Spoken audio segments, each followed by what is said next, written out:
అడవి జంతువుల కథలకి సుస్వాగతం. అడవి నేపథ్యంలో జంతువుల కథలు ఎంతో ఆసక్తిగా ఉంటాయి. పులుల సింహాల ధైర్యం, కోతి నక్కల తెలివి, మిగిలిన జంతువుల ఎత్తులు జిత్తులు వినండి మరి. నక్క తెలివి. ఒకనాడు అడవిలో ఎలుగుబంటు పండగ చేసింది. అడవిలో ఉన్న తాటి చెట్ల పళ్ళన్నీ సేకరించి బాణల కొద్దీ తాటికల్లు ఇతర ఆహారం సిద్ధం చేసింది. జంతువులన్నీ తాటికల్లు తాగి సుష్టిగా భోంచేసి ఆడి పాడాయి. తెగ తాగిన నక్కకి మాత్రం ఒళ్ళు తెలియటం లేదు. అది తూరుతూ పేరుతూ నృత్యం చేయసాగింది. జంతువులన్నీ దాన్ని చూసి ఆట పట్టించాయి. కొంచెం సేపటికి నక్కకి ఉక్రోషం వచ్చింది. నేను ఇంటికి పోతున్నా అంటూ బయలుదేరింది.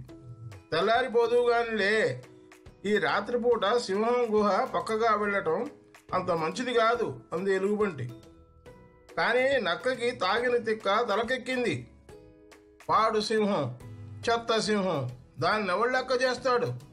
నా జోలికి వచ్చిందంటే తాట వలిచేయగలను, ఏమనుకుందో ఏమో అని కేకలు పెడుతూ వెళ్ళసాగింది. కొంతసేపటికి నక్క అరుపులు విని సింహం బయటకొచ్చింది. నక్కకి అడ్డంగా నిల్చుని, ఏమిటి వాగుతున్నావు అంటూ హుంకరించింది. సింహం కనబడగానే నక్కకి పై ప్రాణం పైన పోయినట్లయింది. నిషా కాస్త దిగిపోయింది. అది అతి వినయంగా మోకరిల్లి, తమరా ప్రభు, కొంచెం తాగి ఉండి స్వాగతం చెప్పుకుంటున్నాను, క్షమించండి అంది. తాగి నా ఎదుటికొస్తావా?